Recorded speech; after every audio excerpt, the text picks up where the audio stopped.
کیونکہ ریت کے اس آمیزے میں ہی چھپے ہیں سونے کے وہ ذرات جن کی تلاش میں ان کی کئی صبحیں اور شامیں گزر جاتی ہیں۔ ریت کے آمیزے کو جو اب مقدار میں بہت گھٹ گیا ہے، لکڑی کی اس پلیٹ میں منتقل کر کے پھر سے اسے پانی میں دھونے کا عمل شروع ہو گیا ہے۔ چونکہ ریت کی مقدار کم ہے، لہٰذا اسے دھونے کے لیے پانی کی یہ دھار ہی کافی ہے۔ ریت کے اس آمیزے میں اب پارا ملایا جا رہا ہے، جس کے ساتھ سونے کے ذرات چپک جاتے ہیں۔ ریت اور پارے کے اس آمیزے کو اچھی طرح گوندھا جا رہا ہے تاکہ ریت میں موجود ذرات پارے کے ساتھ چپک جائیں۔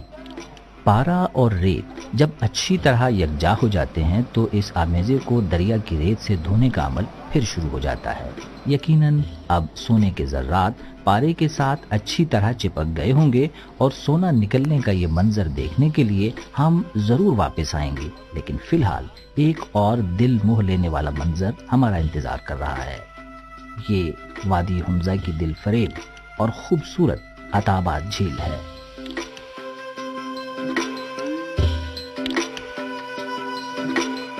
یہ عطا آباد جھیل اگرچہ ایک قدرتی حادثے کے نتیجے میں بنی تھی، مگر آج اس کا شمار وادی حمزہ کے خوبصورت ترین مقامات میں ہوتا ہے۔ لہٰذا ایسا ہو نہیں سکتا کہ آپ وادی حمزہ آئیں اور اس جھیل کو دیکھے بغیر واپس چلے جائیں۔ وادی حمزہ کی طلسماتی حسن کا ایک روپ اس کی وہ قدرتی دلاویزی بھی ہے جو کبھی راکا پوشی جیسی بلند و بالا برف پوش چوٹی کی صورت میں دکھائی دیتا ہے تو کبھی پاسو کونس کی شکل میں۔ وادی حمزہ کی قدرتی رانائی میں اضافہ کرنے والے عوامل میں خوش رنگ اور خوش ذائقہ پھلوں کے یہ باغات بھی شامل ہیں۔ فطرت کے حسین رنگوں کو اپنے دامن میں سمیٹے وادی حمزہ کی ثقافت بھی اپنے کئی منفرد پہلوؤں کی وجہ سے شہرت رکھتی ہے، جن میں ایک ووڈ کارونگ کا فن بھی ہے۔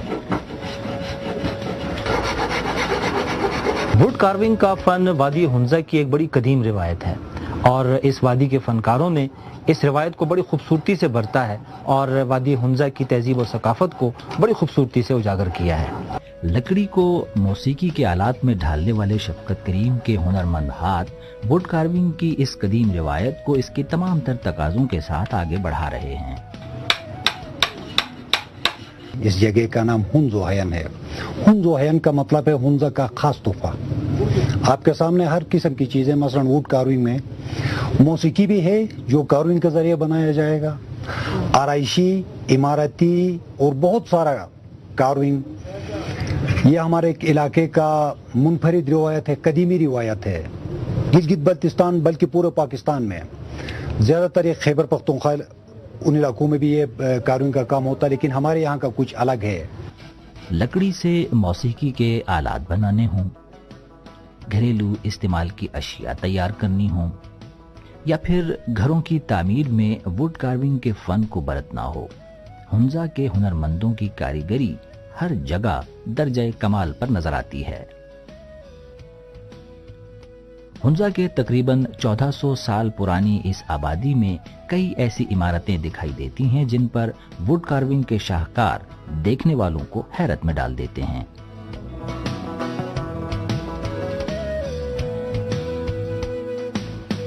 گنیش کے طرز تعمیر، اس کی تاریخی اہمیت اور ثقافتی انفرادیت کی وجہ سے صدیوں پرانی اس آبادی کو یونیسکو نے عالمی انسانی ثقافتی ورثہ بھی قرار دیا ہے۔ حمزہ کی تاریخ میں ہمیں لفظ گنیش کے جو معنی ملتے ہیں ان میں ایک معنی یہ ہے ایسی سرزمین جہاں سے سونا نکلتا ہے۔ اسی طرح سے برشسکی زبان میں اس کا ایک مطلب یہ بھی ہے ایسی سرزمین جہاں پر بہت سے راستے آ کر آپس میں ملتے ہیں۔ اور تاریخ کا یہ دعویٰ بڑی حد تک درست بھی معلوم ہوتا ہے، کیونکہ وادی گلگت بلتستان میں دریاؤں کے کناروں پر سونا تلاش کرنے والوں کی بستیاں ہمیں جا بجا نظر آتی ہیں جو اس سونے کی تلاش میں ہیں جو دریائے سندھ اور اس کے معاون دریا اپنی ریت کے ساتھ بہا کر لاتے ہیں اور ان سونا تلاش کرنے والوں کو قسمت آزمائی کا موقع فراہم کرتے ہیں۔ دریاؤں کے کناروں پر ڈیرا ڈالے ان سونے والوں کی زندگی ایک مسلسل محنت ہے۔ یہ ہر روز صبح ایک امید کے ساتھ دریا کے کنارے پر آتے ہیں، ریت چھانتے ہیں اور پھر کئی دنوں کی محنت کے بعد بس صرف چند رتیاں سونا ہی حاصل کر پاتے ہیں۔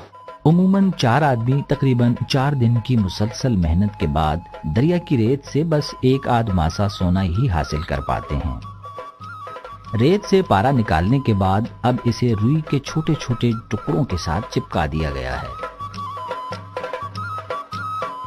روئی اور پارے کو جلانے سے روئی اور پارا تو جل جائیں گے اور کئی دنوں کی مسلسل محنت کا نتیجہ سونے کے اس ننھے منھے دانے کی شکل میں سامنے آ جائے گا، جو سائز میں تقریباً گندم کے دانے کے برابر ہوتا ہے۔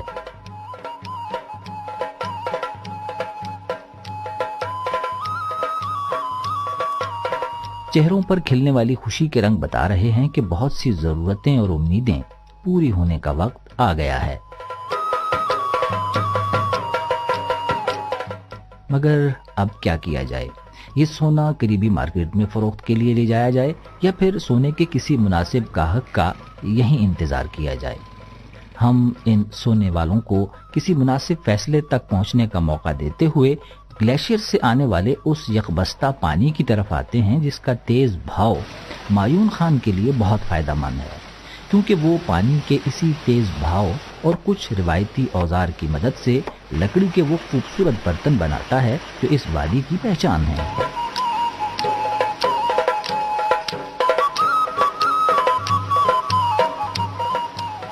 لکڑی کے برتن بنانے کے لیے سیب، خوبانی یا اخروٹ کی لکڑی کو کچھ دنوں کے لیے پانی میں رکھنا ضروری ہوتا ہے تاکہ لکڑی کی اپنی نمی نکل جائے اور معیون خان برتن کی ساخت کے مطابق اس کی کٹائی کر سکے۔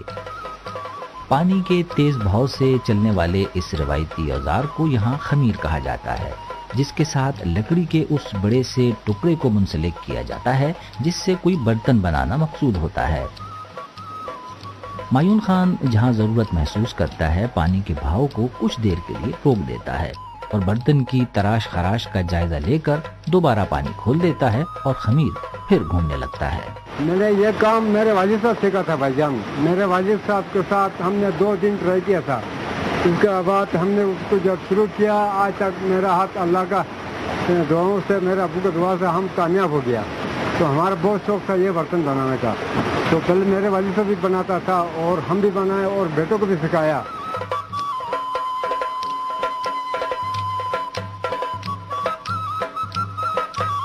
گلیشیئر کے پانی کا تیز بہاؤ، چند روایتی اوزار اور معیون کے ہنرمند ہاتھ چند گھنٹوں میں لکڑی کے ٹکڑے کو ایک دیدہ زیب برتن میں بدل دیتے ہیں۔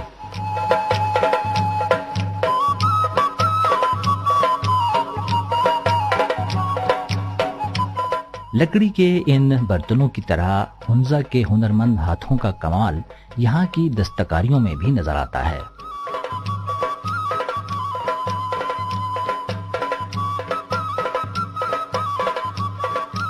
ہنزا کی سوغات سمجھی جانے والی یہ زنانہ ٹوپیاں، مختلف قسم کے ہینڈ بیگز اور لباس عموماً خواتین ہی تیار کرتی ہیں، کیونکہ روایتی دستکاریوں کے حوالے سے ہنزا کی خواتین اس عظیم روایت کی امین ہیں۔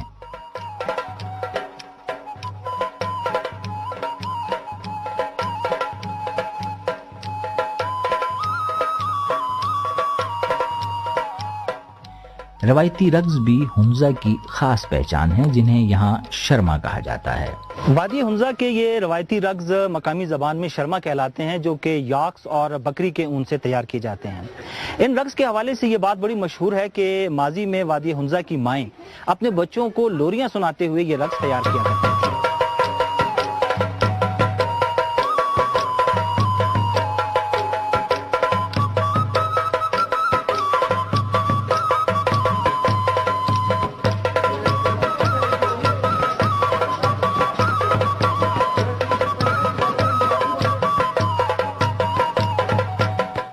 خوبصورتی، دیدہ زیبی اور ڈیزائنز کے اعتبار سے یہ رقص بہت منفرد ہیں۔ آج بھی کہیں نہ کہیں اس وادی میں ہنزا کا ماضی سوئی اور دھاگے سے حال کو بنتا ہوا نظر آ جاتا ہے۔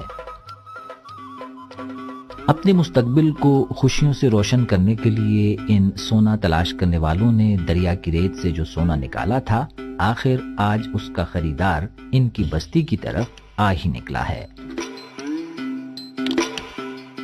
سلام دعا اور ایک دوسرے کی خیر خیریت معلوم کرنے کے بعد ترازو درمیان میں رکھ دیا گیا ہے۔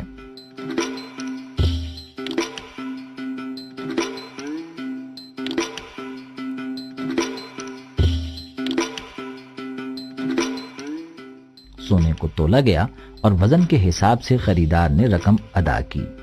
چہروں کی خوشیاں بتا رہی ہیں کہ سودا دونوں پارٹیوں کے وارے کا تھا۔ دریا کی ریت سے کئی دنوں کی مشقت کے بعد حاصل ہونے والے سونے کی فروخت سے یقیناً ان سونا تلاش کرنے والوں کی کئی ضرورتیں پوری ہو جائیں گی، لیکن یہ بھی ایک حقیقت ہے کہ بہت سی ضرورتیں اور امیدیں تشنا بھی رہ جائیں گی اور ادھوری خواہشوں کی تکمیل کی آرزو انہیں پھر دریا کی ریت چھاننے پر مجبور کر دے گی، اور یوں ایک مرتبہ پھر وہی ریت ہوگی، وہی دریا ہوگا اور وہی سفر جس کی کوئی منزل نہیں۔